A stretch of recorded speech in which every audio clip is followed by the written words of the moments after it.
Halo semua, pernah kepikiran nggak sih soal ritual kuno pengorbanan?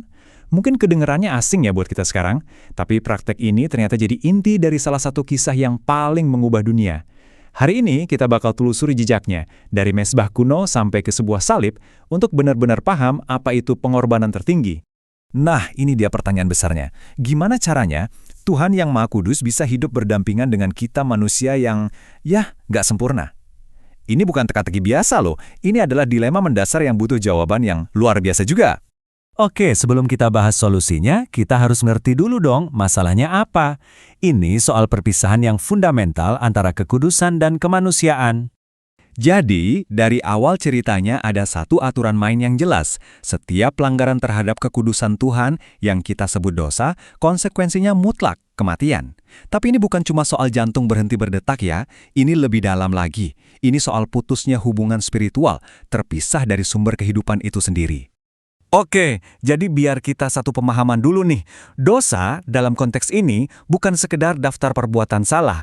Dosa itu adalah kondisi keterpisahan itu sendiri.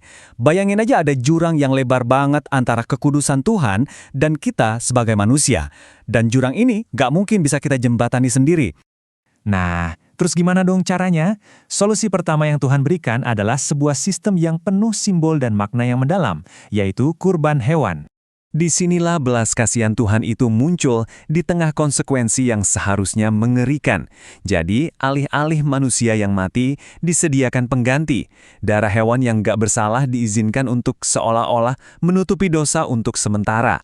Ini menciptakan semacam zona aman di mana manusia bisa mendekati Tuhan tanpa harus binasa. Ritualnya ini personal banget dan penuh arti. Pertama, kamu harus bawa hewan terbaikmu, bukan yang sisa-sisa. Terus, bagian paling pentingnya, kamu menumpangkan tangan di atas kepala hewan itu. Ini bukan sekedar nyentuh, ini kayak transfer dosa secara simbolis dari kamu ke hewan pengganti itu.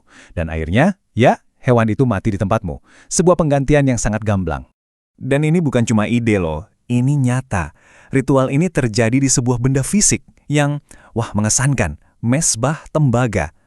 Coba bayangin deh sebuah struktur kotak berukuran lebih dari 2 meter, dibuat dari kayu akasia dan dilapisi tembaga yang terus-menerus berbau asap dan darah. Ini panggung yang nyata, tempat di mana konsekuensi dosa bertemu dengan belas kasihan Tuhan. Tapi ada satu masalah besar. Walaupun ritualnya begitu nyata, solusi ini sifatnya cuma sementara. Darah hewan itu cuma bisa nutupin dosa, tapi nggak pernah bisa benar-benar ngilangin dosanya. Artinya apa? Ritual ini harus diulang terus-menerus, hari demi hari, tahun demi tahun. Ini kayak pengingat konstan bahwa masalah intinya, yaitu dosa, belum benar-benar tuntas. Sekarang, yuk kita bahas satu detail penting yang mungkin kelewat. Kenapa sih hewan yang dikorbankan itu harus sempurna? Nggak boleh ada cacat sedikit pun. Nah, ada logika teologis yang dalam banget di baliknya. Ada 3 alasannya. Pertama, kesempurnaan itu melambangkan ketidakbersalahan. Hewan itu nggak pantas mati. Kedua, dengan memberikan yang terbaik, itu menunjukkan keseriusan pertobatanmu.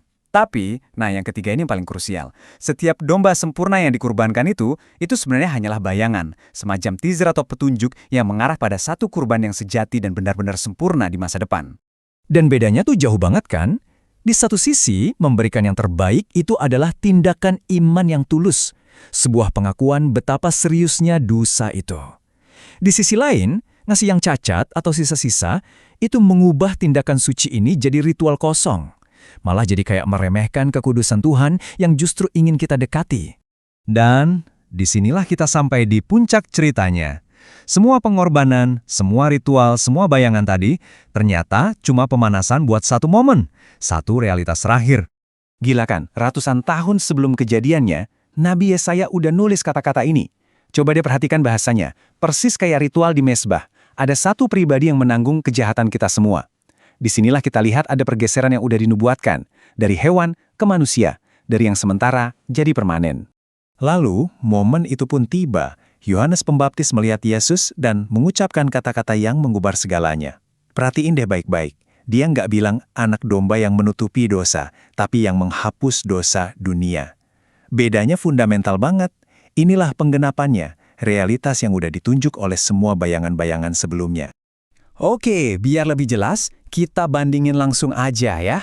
Yang tadinya sementara, jadi selamanya. Yang tadinya harus diulang-ulang, jadi cukup sekali untuk selamanya.